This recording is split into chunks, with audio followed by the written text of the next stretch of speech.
Halo teman-teman semua, apa kabar? Masih di channel web programming Unpas bersama saya Sandika Galih, dan kita masih ada di tutorial dasar pemrograman menggunakan JavaScript.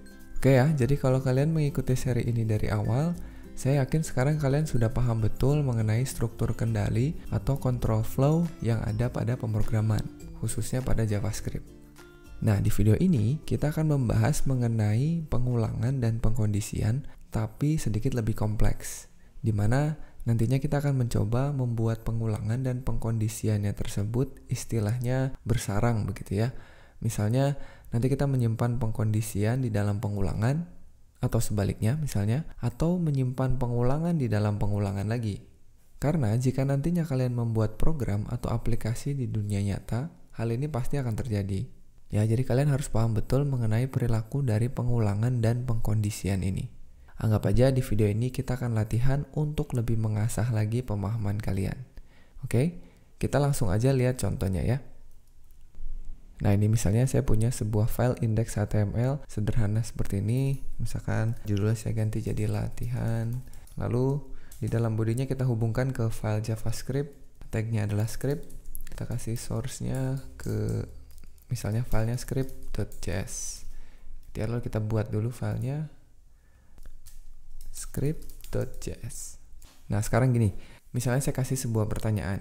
Gimana jika saya ingin mencetak 5 buah bintang seperti ini ke dalam konsol JavaScript saya? Nah, mungkin di antara kalian ada yang menjawab, langsung aja console log, Pak. Oke. Begini, begitu ya. Jadi kita bisa mencetak langsung menggunakan console log seperti ini. Kalau kita lihat hasilnya, kita lihat di browser HTML-nya. Ini kita simpan sebelah-sebelahan aja ya. Kita simpan supaya gampang nanti lihatnya. Seperti ini kita lihat konsolnya, klik kanan, inspect, lalu kita pilih konsol. Nah, ini kalian bisa lihat sekarang tampil ya. Nah, tapi kan kita sudah belajar mengenai pengulangan. Jadi gimana kalau kita pergunakan pengulangan untuk mengulang bintangnya, tidak langsung kita tulis seperti ini. Ya, jadi saya bisa misalnya begini. Saya punya pengulangan, kita pakai for aja ya. Lalu misalnya biar simple kita gunakan gini, var i gitu ya. Sebagai indeksnya kita set nilai awalnya dengan 0, lalu i-nya lebih kecil dari, misalnya saya pengen bintangnya tampilnya 5, maka 5 begini. Lalu incrementnya apa? I++, gitu kan ya. Lalu di dalamnya kita tulis console.log bintangnya berapa kali? Cukup 1 kali aja. Nanti dicetak sebanyak 5 kali. Ya, kita save, kita lihat hasilnya, saya refresh.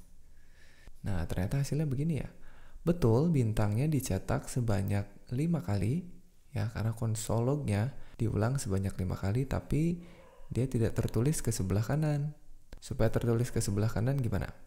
Gimana kalau kita buat sebuah variabel kosong yang nanti isinya itu kita menambahkan string bintang menggunakan operator concat, ya, atau plus. Jadi caranya gini. Ini saya hapus. Misalkan sebelum pengulangannya saya punya sebuah variabel namanya string misalnya ya. Kita isi dengan string kosong seperti ini. Atau biar simple kita ganti dengan s aja ya. Untuk menyimpan string kita nanti. Nanti stringnya kita rangkai di dalam pengulangannya. Jadi gini. Di dalam pengulangannya saya punya variabel string yang dijumlahkan dan diisi dengan tanda bintang. Ya, kalian masih ingat operator plus sama dengan, ini sebetulnya sama aja dengan begini ya, S sama dengan S ditambah bintang, begini. Ya, saya sederhanakan menjadi yang atas ini. Jadi sama aja. Paham ya? Lalu kalau saya jalankan, nah ini belum tampil apa-apa karena kita memang belum tampilkan. Jadi di luar for-nya kita tulis console.log, apa isinya? S, begitu ya. Tuh. Sekarang save, kita refresh. Nah, tampil sekarang bintangnya ada 5. Paham ya? Kalau misalkan pengen bintangnya 10 gimana? Ganti aja angka 5-nya dengan 10. Nanti hasilnya akan ada 10. Oke, jadi begitu ya caranya. Sekarang, gimana kalau bintangnya saya nggak mau ke sebelah kanan, tapi dia turun ke bawah? Jadi setiap setelah mencetak bintang, kita turun 1 baris. Gimana? Tinggal kita tambahkan lagi aja. S ditambah dengan apa? Karakter di JavaScript untuk membuat baris baru, masih ingat? Yaitu \n ya. Jadi setelah cetak bintang, cetak \n. Jadi hasilnya ke bawah seperti ini. Sekarang gimana kalau tiap barisnya saya pengen bintangnya 5. Jadi ada 10 baris, tiap-tiap barisnya bintangnya ada 5. Nah, gampang Pak, tulis lagi aja bintangnya 5. Nah, begini ya hasilnya. Betul. Nah, tapi saya nggak mau kalian curang seperti ini. Gimana kalau kita ganti baris ini dengan pengulangan juga? Ya, jadi ada pengulangan untuk mengulang baris, ada pengulangan lagi di sini nanti untuk mengulang berapa bintang yang ingin kita cetak dalam baris tertentu. Ya, jadi ini kita hapus, kita ganti dengan apa? Kalau misalkan kalian udah tahu duluan, silahkan pause dulu videonya, terus coba kerjakan, nanti hasilnya sama nggak dengan saya ya. Kita tulis for lagi di sini, jadi saya punya pengulangan lagi, lalu saya punya variabel baru, ya jangan menggunakan i, karena i sudah kita gunakan untuk baris ya, misalnya kita gunakan j aja. J-nya kita isi dengan 0, lalu J-nya lebih kecil dari berapa? Kita pengen tiap barisnya ada 5 bintang, jadi 5 ya. Lalu increment J++. Begini. Lalu di dalamnya baru kita tulis S tambah sama dengan bintang. Kalau untuk backslash n-nya gimana? Tetap di sini atau kita pindahkan ke dalam for yang di sini? Ya coba kita jalankan dulu aja. Save, kita refresh. Nah, ternyata hasilnya udah betul. Ya, jadi setiap 5 kali bintang keluar dari loopnya lalu turun 1 baris. Kalau kalian masih bingung dengan ini, silahkan gunakan tabel penelusuran atau tabel tracing ya. Kalau lupa, silahkan lihat lagi aja videonya di beberapa video sebelum ini. Paham ya? Kalau saya sekarang gini, saya pengen 7 baris, tiap-tiap barisnya ada 10 bintang. Gimana? 7 baris, berarti yang kita ganti yang mana? J atau I? I ya. I-nya diganti 7, J-nya saya pengen tiap barisnya ada 10, berarti 10. Jadi saya refresh. Tuh, sekarang jadi saya punya barisnya 7, tiap-tiap barisnya ada 10 bintang. Sip ya. Nah, sekarang coba kita bikin kasusnya makin kompleks lagi. Gimana kalau saya pengen baris pertama bintangnya 1, baris kedua bintangnya 2, baris ketiga bintangnya 3, dan seterusnya sampai baris ke n bintangnya n. Nah, jadi hasilnya gini. Baris pertama bintangnya 1, baris kedua bintangnya 2, baris ketiga bintangnya 3, baris keempat bintangnya 4, dan seterusnya. Nah, kira-kira gimana? Kita kembali ke kode kita. Kalau misalkan saya pengen 5 baris saja, berarti kan i-nya diganti berapa? 5 ya. Sekarang kalau baris pertamanya bintangnya 1, ini kalau saya ganti 1 gimana? Kalau saya refresh, semuanya 1 ya. Kalau 2, semuanya 2. Nah, saya pengen baris pertama 1, baris kedua 2. Maka, apa yang harus diganti? Kalau kalian jeli, jumlah bintang yang ada tiap baris itu sesuai dengan nomor barisnya ya. Jadi baris ke 10 bintangnya ada berapa? Ya 10. Nah, kenapa nggak kita ganti aja angka 2 ini dengan nomor barisnya? Paham nggak? Kalau saya refresh, hasilnya begini. Baris pertama itu kosong. Nah, kenapa kira-kira ya? Coba kita telusuri. Ini mulai dari sini ya. I sama dengan 0 awalnya. Lalu kita cek, apakah 0 lebih kecil dari 5? Betul. I plus plus, nanti kita lakukan yang belakangan. Masuk ke sini. J sama dengan 0. Apakah 0 lebih kecil dari 0? Benar nggak? Salah ya. Nah, jadi ini nggak dikerjakan nih. Langsung dikerjakan yang ini. Makanya baris pertama itu dia langsung backslash n atau turun 1 baris. Nah, ini berarti ada yang salah di sini. Apa yang salah? Gimana kalau kita kasih sama dengan di sini ya? Supaya pada saat ke sini J sama dengan 0, apakah 0 lebih kecil sama dengan gitu ya? 0. Nah, baru true dia nilainya. Benar nggak?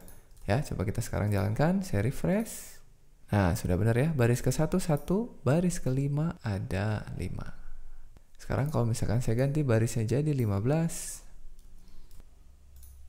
Nah, kalian lihat baris terakhir 1, 2, 3, 4, 5, 6, 7, 8, 9, 10, 11, 12, 13, 14, 15. Betul. Gitu ya, jadi kalau misalkan kalian ingin mendapatkan hasil seperti ini, kalian punya 2 buah loop di dalamnya. Ya, jadi nanti kalian bisa memodifikasi bentuk ini menjadi bentuk-bentuk yang lainnya. Misalkan kalian pengen balik segitiganya, jadi yang banyak bintangnya itu di baris pertama, lalu nanti semakin sedikit bintangnya sampai bintangnya cuma 1. Ya, misalkan seperti ini. Baris pertama 5 misalkan, baris kedua 4, baris ketiga 3, baris kedua 2, dan terakhir 1. Ya, dibalik seperti ini. Nah, gimana coba kira-kira? Kita balikin lagi ke 10 misalnya ya. Saya pengen ada 10 baris, tapi bintangnya kebalik. Berarti kita harus melakukan pengulangannya mundur. Paham nggak? Jadi di baris pertama, itu I-nya sama dengan 10. Lalu karena pengurangannya mundur, ini kita kebalik. Selama I-nya lebih besar dari 0, ya sekali lagi kalau bingung, lakukan penelusuran ya menggunakan tabel tracing. Awalnya I sama dengan 10, selama 10 lebih besar dari 0, kita mundur. Hati-hati jangan pakai plus-plus. Di sini kita ganti jadi min-min supaya mundur. Kalau pakai plus-plus, nanti kalian masuk ke infinite loop. Pengulangannya tidak akan pernah berakhir. Coba kalau begini kita save lalu kita jalankan. Nah lihat, hasilnya sudah betul berkurang ke bawah, tapi akhirnya nggak 1 nih. Coba baris pertama bintangnya berapa nih? 1, 2, 3, 4, 5, 6, 7, 8, 9, 10, 11. Nah ini kelebihan. Gimana supaya baris pertama 10? Coba kita telusuri. I sama dengan 10. Apakah 10 lebih besar dari 0? Betul ya. Berarti masuk ke sini. J sama dengan 0. Apakah 0 lebih kecil sama dengan 10? Betul. Lalu cetak bintang. Setelah itu J++. J-nya jadi 1. Apakah 1 lebih kecil sama dengan 10? Betul. Ya, kita mulainya dari 0. Terus sampai berapa? 10 atau 11 baru dia keluar. Kalau 10 gimana? Apakah 10 lebih kecil sama dengan 10? Terus juga, berarti dia masuk sini. Nah ini hati-hati. Sekarang justru kita nggak butuh nih sama dengannya. Ya nggak, supaya dia mengulang hanya 10 kali. Coba kita lihat, refresh. Nah sekarang baru betul tuh. Ya, jadi kalian harus pintar-pintar menggunakan kondisi yang ada di dalam pengulangannya. Begitu ya. Jadi kalian bisa coba-coba aja untuk menampilkan bentuk-bentuk segitiga atau bentuk-bentuk lain yang menarik ya untuk melatih pemahaman kalian mengenai pengulangan dan pengkondisian. Misalnya seperti ini. Tadi kita udah coba segitiganya seperti ini, kita udah coba juga dari awal seperti ini. Kita bisa coba yang lain. Misalnya segitiganya terbalik seperti ini. Atau kita gabungkan dua segitiga jadi seperti ini. Atau bahkan kita bisa bikin segitiga sama kaki seperti ini. Dan kalau digabungkan semua segitiganya, nah misalkan jadi seperti ini ya, belah ketupat. Nah itu silakan kalian coba-coba aja untuk mendapatkan hasil-hasil yang menarik seperti ini. Nah ini bisa aja nanti kalian punya banyak for di dalamnya, bisa 4 misalnya. Atau bahkan nantinya di dalam for-nya itu ada if-nya gitu ya. Jadi dia ngecek nih, kalau barisnya genap misalkan, apa yang harus dilakukan? Kalau barisnya ganjil, apa yang harus dilakukan? Atau contoh simple yang lainnya aja seperti ini ya. Jadi kita bisa punya ceritanya, ini saya sebutnya papan catur lah ya. Simple aja, kalian menampilkan sekarang bukan bintang, tapi tanda pagar. Pagar, spasi, dan seterusnya. Tapi di baris selanjutnya dibalik, spasi, pagar. Itu contoh lain penggunaan dari pengulangan dan pengkondisian yang bersarang. Nah, atau ada contoh lain nih untuk menampilkan sebuah rangkaian yang disebut dengan segitiga Pascal. Ini kalian lihat nih. Jadi gimana caranya menampilkan sebuah runutan angka seperti ini? Ya, tapi ini ada maknanya. Jadi ceritanya menjumlahkan dua angka yang ada di atasnya. Misalkan baris pertama nih 1. Karena di atasnya nggak ada angka, maka dia 1. Lalu di baris kedua angka 1, karena di atasnya hanya ada 1 angka, maka dia menjumlahkan 1 dengan 0, maka 1 juga. Tapi lihat yang di bawah sini. Angka 1 di baris 3 itu menjumlahkan 1 dengan 0. Lalu angka 2 ini menjumlahkan atasnya 1 dengan 1. Dan seterusnya. Kalau kalian lihat di baris yang kelima nih, angka 1 menjumlahkan 1 dengan 0, angka 4 menjumlahkan 3 dengan 1, angka 6 dapat dari mana? Menjumlahkan 3 dengan 3. Itu ini disebut dengan segitiga Pascal. Ini juga sama, kalian buatnya menggunakan pengulangan dan pengkondisian bersarang seperti ini.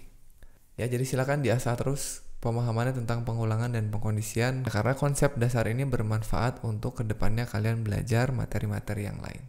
Baik, mungkin sampai di sini dulu video kali ini ya. Mudah-mudahan kalian gak bingung dengan latihan yang udah kita lakukan tadi ya. Kalau misalkan masih bingung, seperti biasa, tanyakan aja melalui kolom komentar yang ada di video YouTube-nya. Oke, sebelum saya pamit, buat kalian yang suka dengan videonya, silahkan klik like videonya. Dan buat teman-teman yang belum subscribe, silahkan subscribe dulu di channel ini, channel Web Programming Unpas, untuk mendapatkan tutorial-tutorial web programming yang lebih seru lainnya. Kita ketemu lagi di video selanjutnya. Terima kasih ya teman-teman sudah menyaksikan. Saya Sandika Galih pamit. Dan satu lagi, jangan lupa titik koma.